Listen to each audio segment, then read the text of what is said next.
Hello students and welcome back to this channel.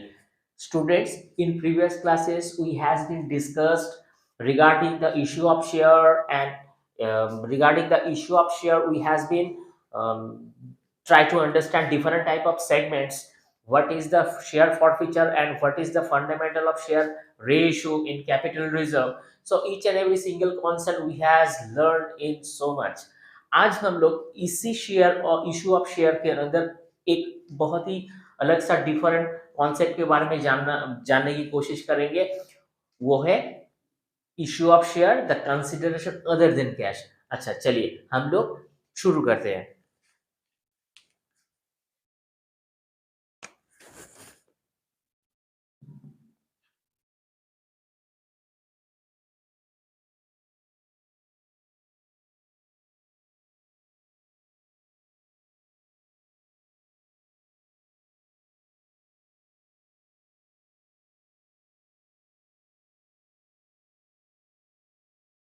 ये है सोनू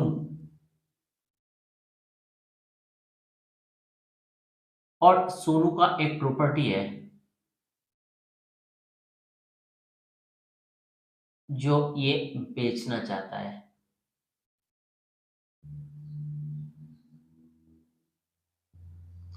ठीक है, ये अपना प्रॉपर्टी को इस ये जो प्रॉपर्टी है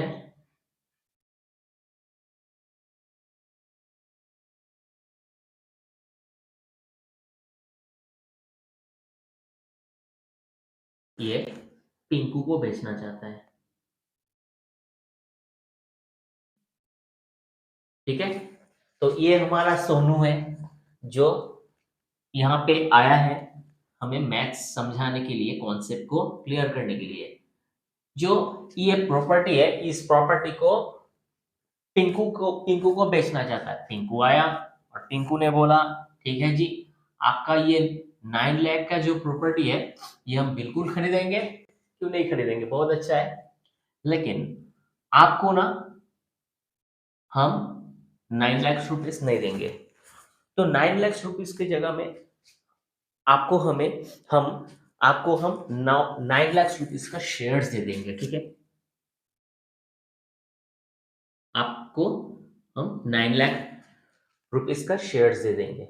मतलब इसका मतलब ये हुआ कि कैश से ट्रांजैक्शन होना था। हम सभी जानते हैं कुछ एक प्रॉपर्टी कुछ भी हम लोग खरीदेंगे जो पैसे उससे रिलेट करेगा, मतलब हम प्रॉपर्टी लेंगे पैसा देंगे। ठीक है, ऐसा कुछ कॉन्सेप्ट। लेकिन जो इस सिनारियो में हम लोगों को देखने को मिलता है कि सोनू से पिंकू एक प्रॉपर्टी खरीदता है, उस प्रॉपर्टी का वैल्यू है 9 लाख रुपीस, और पिंकू बोलता है सोनू को हम लोग शेयर आपको इशू करेंगे। ये जो शेयर इशू करना मतलब बदले में देना, एक्सचेंज ऑफ पे something equivalent of the money, मतलब यहाँ पे शेयर।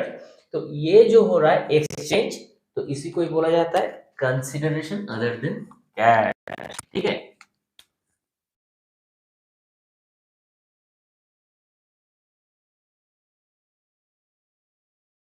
कंसिडरेशन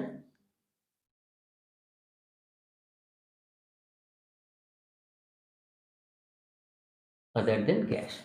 ये जो सेगमेंट्स होता है इसी के ऊपर आज हम लोग डिस्कस करेंगे कि ये काम कैसे करता है। ठीक है, तो आई होप आपको समझ में आया कि एक पैसा उसको उसके अगेंस्ट उसका इक्विवेलेंट कुछ कुछ ऐसा कंसिडरेशन करना पड़ता है जहां पे उसका ये ये जो पैसा है उसका इक्विवेलेंस हो। ठीक है, तो अभी हम लोग इस विषय को एलोकेट करेंगे कि ये एक्चुअली प्रैक्टिकल लाइफ में और इशू ऑफ शेयर के ऊपर कैसे ये काम करता है। ठीक है, चलिए। When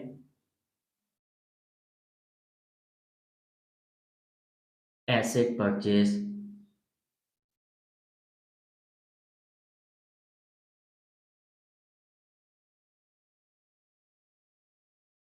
at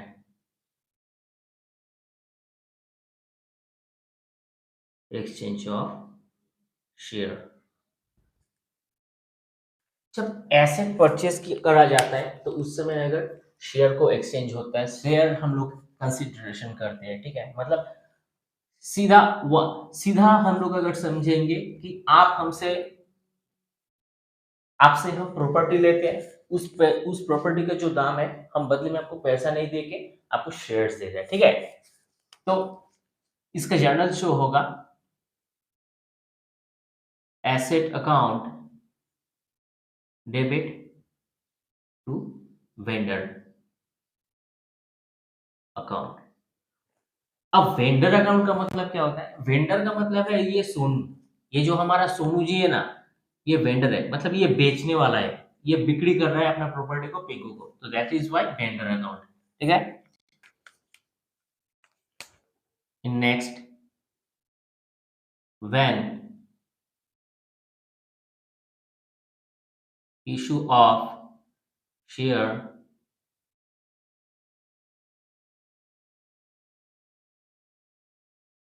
at par।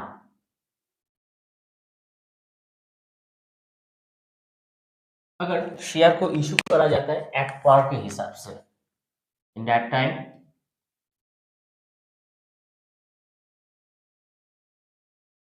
Vendor account debit to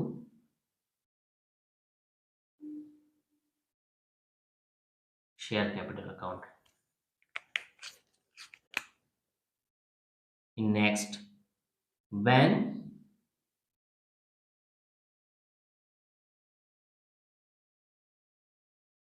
issue of share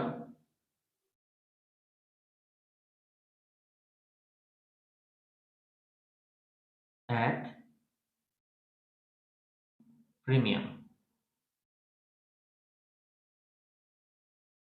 premium पे अगर इसी शेयर को पेमेंट को अगर पेमेंट करा जाए तो कैसा होता है?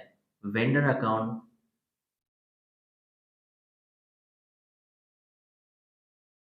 Debit to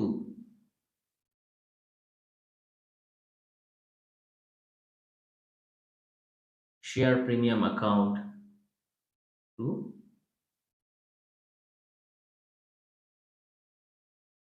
share capital account, ठीक है। हम वेंडर अकाउंट को डेबिट करेंगे, ठीक है, अगर प्रीमियम पे इसको इशू करा जाता है, टू शेयर प्रीमियम, यानी उनसे प्रीमियम के हिसाब से एक्स्ट्रा कितना वैल्यूएशन लिया जाएगा टू शेयर कैपिटल, उसका जो उस शेयर का ओरिजिनल वैल्यू, ठीक है। चलिए देखते हैं नेक्स्ट।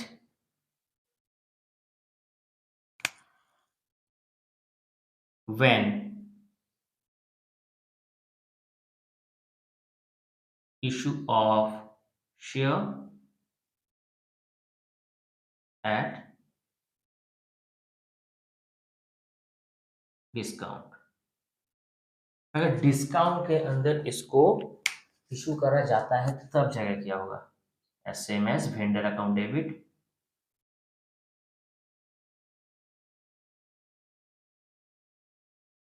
शेयर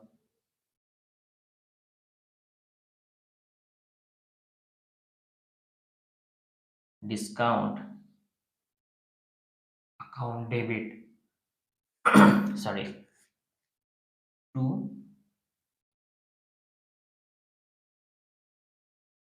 शेयर कैपिटल, ठीक है। तो ये हमने देखा कि अगर एक्सचेंज ऑफ शेयर्स होगा तो उस हिसाब से हम लोगों को asset account debit to vendor account करना पड़ता है, ठीक है। वेंडर अकाउंट को हम लोगों को क्रेडिट करना पड़ता है। Then issue of share at par, अगर एट पार के हिसाब से होगा तो vendor account debit to share capital. अगर issue of share at premium के वैल्यू से होगा तो vendor account debit security premium account debit to security premium account to share capital account, ठीक है।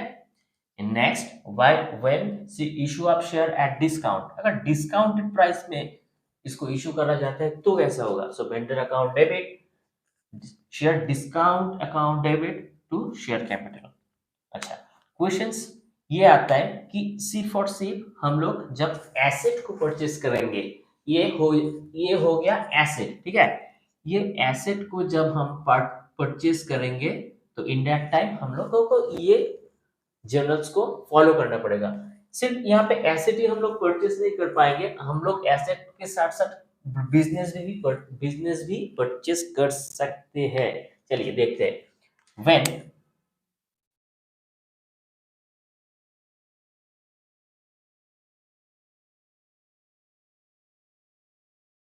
Business purchase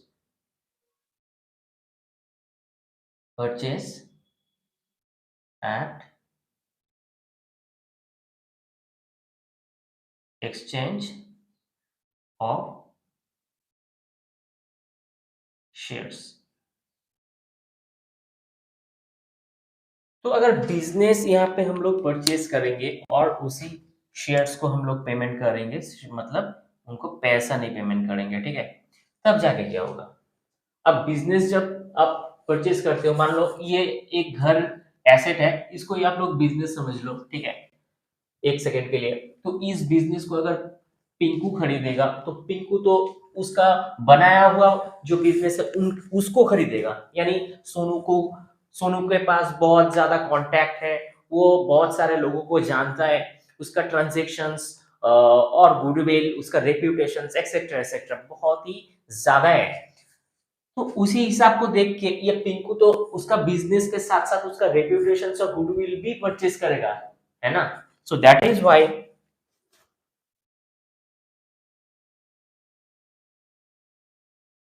goodwill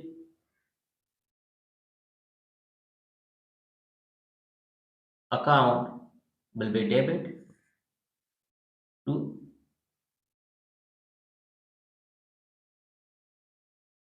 share capital account, ठीक है। मतलब ये जो पिंकू खरीदेगा ना, इसका गुडविल ही खरीदेगा, मतलब इसका गुडविल पिंकू खरीदेगा, मतलब जो भी खरीदेगा तो उसको गुडविल ही मिलेगा। अच्छा, गुडविल को ना, गुडविल जो है, गुडविल को हम लोग रिलेट कर सकते हैं एज अ एसेट, ठीक है। और शेयर कैपिटल को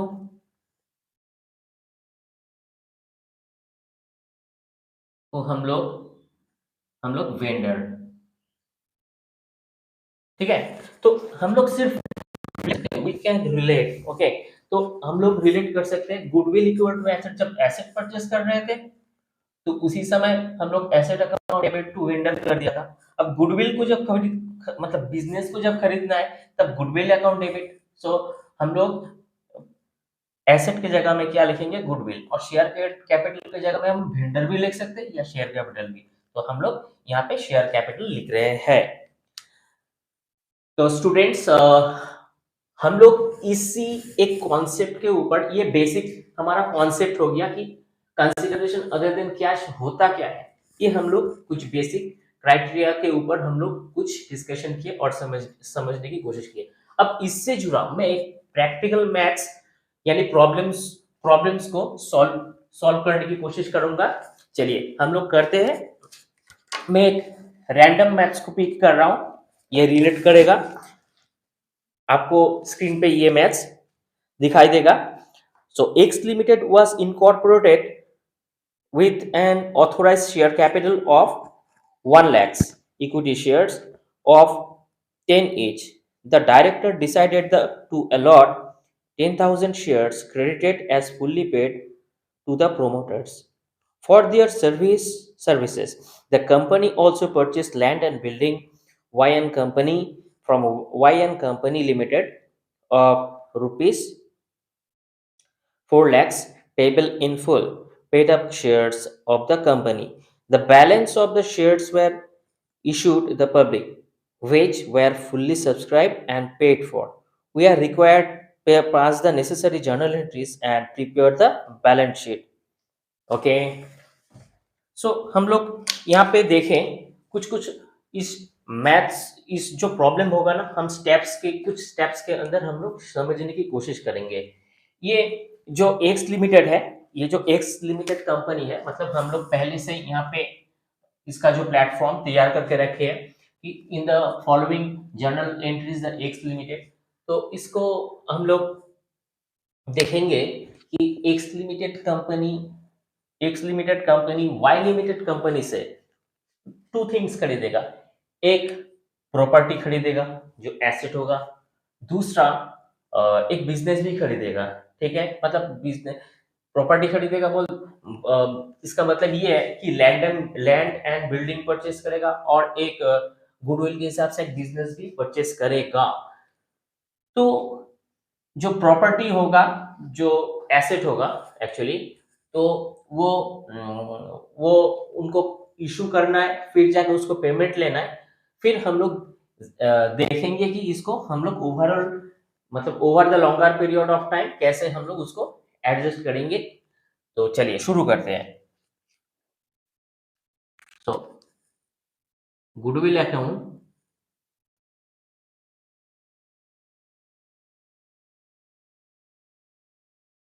टू शेयर कैपिटल अकाउंट। यहाँ पे जो गुडविल का वैल्यू था वो था मतलब बिजनेस का जो वैल्यूएशन था, तो बिजनेस को हम लोग कैसे रिसीव करेंगे, गुडविल के हिसाब से। ठीक है, सो goodwill account debit to share capital हम लोग रिलेशन कर सकते हैं, being the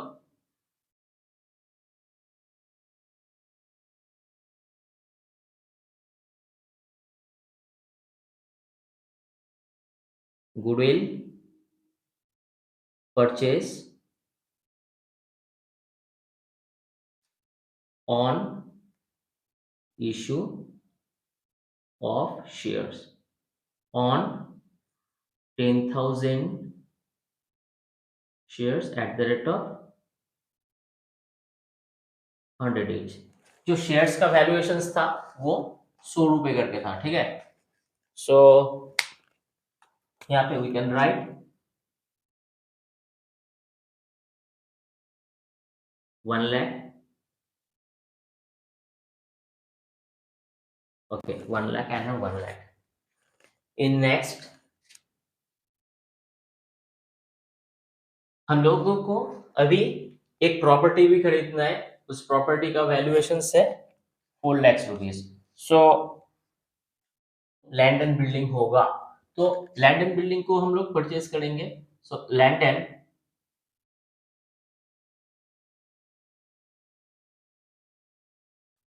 building account debit to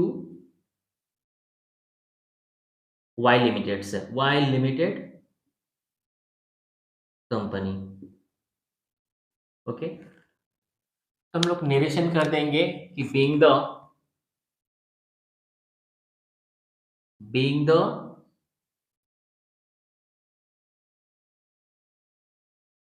land purchase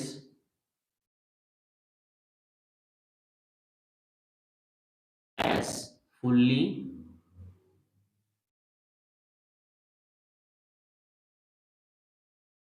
settlement. तो इसका इस ये जो प्रॉपर्टी था, इस प्रॉपर्टी का जो वैल्यूएशन था वो 4 लाख था। ठीक है, अभी अभी हम लोगों को पेमेंट करना है। पेमेंट में हम लोग देखेंगे वाई लिमिटेड अकाउंट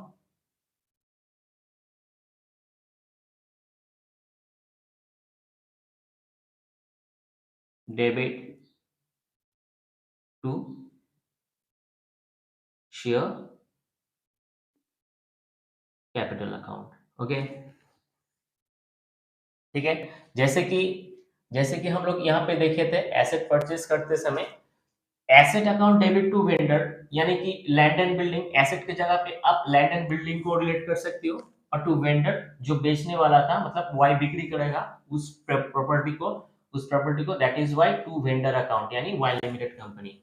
अब हम लोग जो इसको रिसीव कर रहे हैं पेमेंट के समय में, तो यहाँ पे vendor account debit to share capital, यानी वेंडर की जगह में आप वाई लिमिटेड को लिख के और share capital to share capital as usual. ठीक है, तो बीइंग द हम लोग नेट कर देंगे being the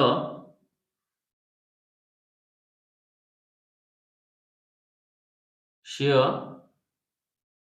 issue on 40,000 shares at the rate of 100 each। यानी जो 40,000 शेयर्स था उनके ऊपर हमें लैंड परचेज करना था, और 10,000 शेयर्स के ऊपर हम लोगों को बिजनेस यानी कि गुडविल परचेज करना था। ठीक है, सो हम लोग 40 के ऊपर हम लोग इस लैंड एंड बिल्डिंग को परचेज किए। ठीक है, सो 4 लाख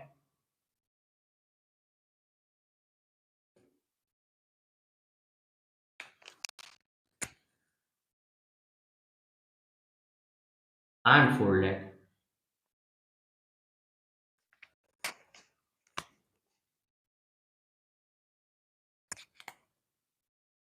इन फाइनली जो एक्स लिमिटेड को जो पेमेंट करना पड़ेगा वो फाइनली होगा यहाँ पे 4 lakhs plus 1 lakh। So that is why bank account debit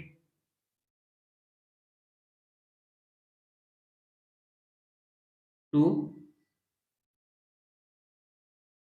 equity share capital account. ठीक है, इक्विटी शेयर कैपिटल अकाउंट, यानी कि हमारे पास पहले 1 lakhs प्लस बाद में 4 lakhs। ठीक है, सो इक्वल टू 5 lakhs।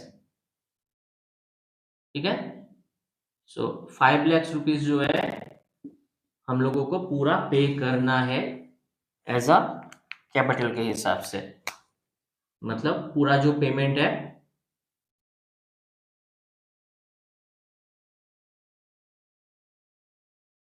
ठीक है, तो हमारा जो जर्नल्स है वो हम लोग कंप्लीट किए, और बीइंग द नेट कर देते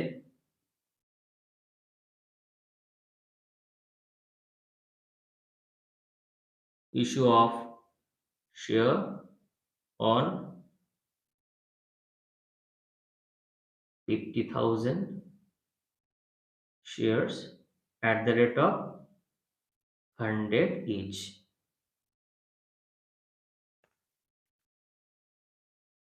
स्टूडेंट्स, पहले हम लोगों को हम क्या किए, एक प्रॉपर्टी को, एक जो प्रॉपर्टी था उस प्रॉपर्टी को हम लोग लैंड बिल्डिंग के हिसाब से खरीदे, उसका एग्जिस्टिंग एक बिजनेस भी था वो भी हम लोग परचेस किए। ठीक है, सो हम लोग परचेस दोनों को करने के बाद हमें ये जोड़ना पड़ा कि 1 lakhs and 4 lakhs, 1 lakhs for business and 4 lakhs for land and building, ये दोनों को अगर जोड़ देते हैं तो 5 लाख टोटल रुपीस हमें एक्सचेंज करना पड़ा, और उसी हिसाब से हम लोग कंसिडरेशन किए 50,000 शेयर्स को, जिसका हर एक का वैल्यूएशन था 100 रुपए करके। ठीक है, तो चलिए हम लोग इसको जोड़ लेते हैं।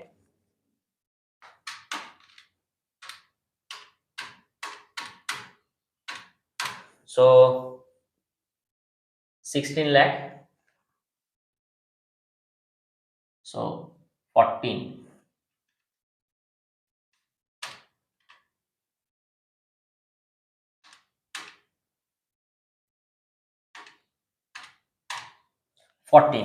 so 14 lakh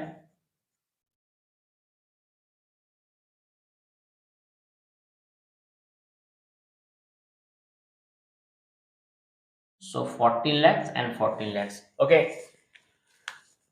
स्टूडेंट्स, अभी इनसे जुड़े हमें बैलेंस शीट भी करना है। ठीक है, अब बैलेंस शीट में कुछ हम लोग बैलेंस शीट्स का कुछ आइडिया पहले से ही हमारे पास है कि कैसे करना पड़ता है।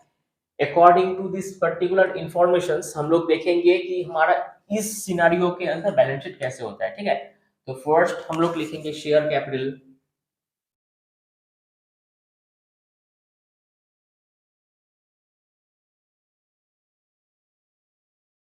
शेयर कैपिटल के अंदर यहाँ पे आएगा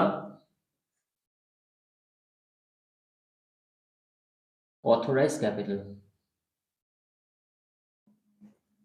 तो हमारे पास 50,000 शेयर्स था,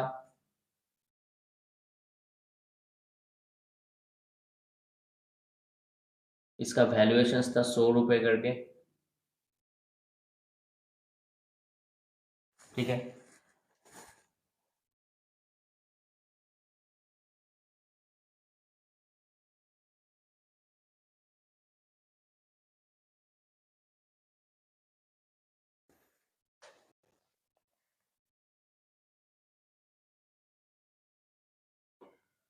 सॉरी, हमारे पास 1 लाख शेयर्स था ऑथोराइज शेयर कैपिटल, सो यहाँ पे होगा 10 lakhs।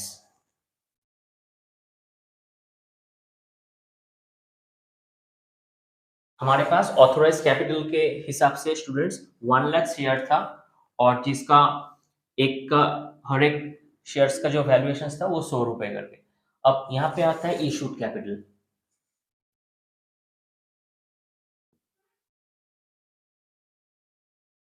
सो देन इस 1 लाख शेयर्स को ही हम लोग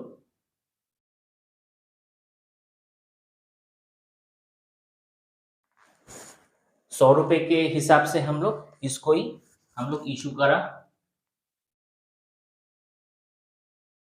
1 लाख। ओके, तो शेयर कैपिटल के अंदर फिलहाल तो यही आता है, और भी यहाँ पे इशू यहाँ पे आपका secured loan, unsecured loan, current liabilities and provisions, reserve and surplus ये आता है। लेकिन फिलहाल के लिए हमारे पास यही ऑप्शंस जरूरी है, और इसको अगर हम आप लोग अप्लाई कर देंगे तो इनफ होगा। ठीक है, अभी हम लोग एसेट की तरफ चले जाते हैं। ठीक है, एसेट में क्या होता है? Fixed assets,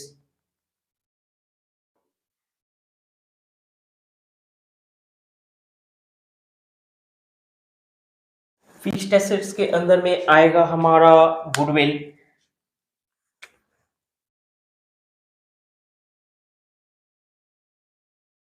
then land and building,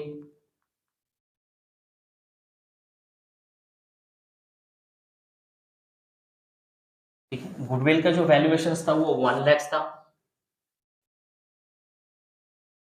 और लैंड एंड बिल्डिंग का 4 lakh. Then current assets,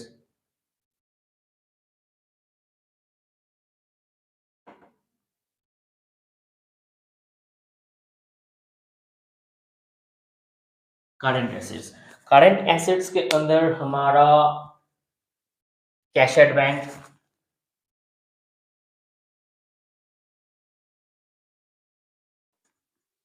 bank था, जो जिसका वैल्यूएशन था टोटल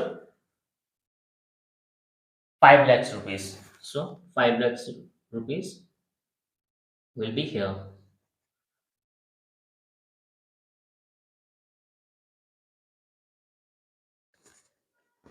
ठीक है, तो in boths of the segments will be adding together, हम लोग इसको जोड़ देंगे, यानी यहाँ पे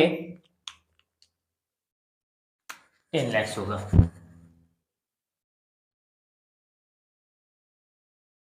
10 lakhs, 10 lakhs। ओके, तो ये टोटल जो हमारा मैथ्स है, मतलब प्रॉब्लम सम्स है, इससे रिलेटेड हम लोग इसको भी कंप्लीट करो। तो hope so it is clear for everyone. आपको समझ में आया? अगर प्रॉब्लम इसमें इसको समझने में थोड़ा बहुत भी अगर डाउट्स है तो आप कमेंट्स बॉक्स में जरूर लिखो, और स्क्रीन आप जल्दी से इसका स्क्रीनशॉट ले लो। चलिए स्टूडेंट्स, इसको आप ये पहले इस बेसिक्स जो कॉन्सेप्ट है फॉर्मूला के तौर पे या जनरल्स के तौर पे इनिशियली आता है, इसको पहले आप बहुत अच्छे से गो थ्रू करो, फिर इसके बाद जाके इस मैथ्स को, इस प्रॉब्लम को समझने की कोशिश करो। बहुत ही इजी है, और ये इम्पोर्टेंट भी है, और ये जो पूछे जाते हैं सेवरल ईयर को, और आप इसको प्रैक्टिस करो। तो मिलते हैं नेक्स्ट क्लास के अंदर, और और भी हम लोग नेक्स्ट क्लास के अंदर और कुछ different different type of maths को या प्रॉब्लम सॉल्यूशंस को कंप्लीट करते चलेंगे। अभी के लिए इतना ही। Thank you.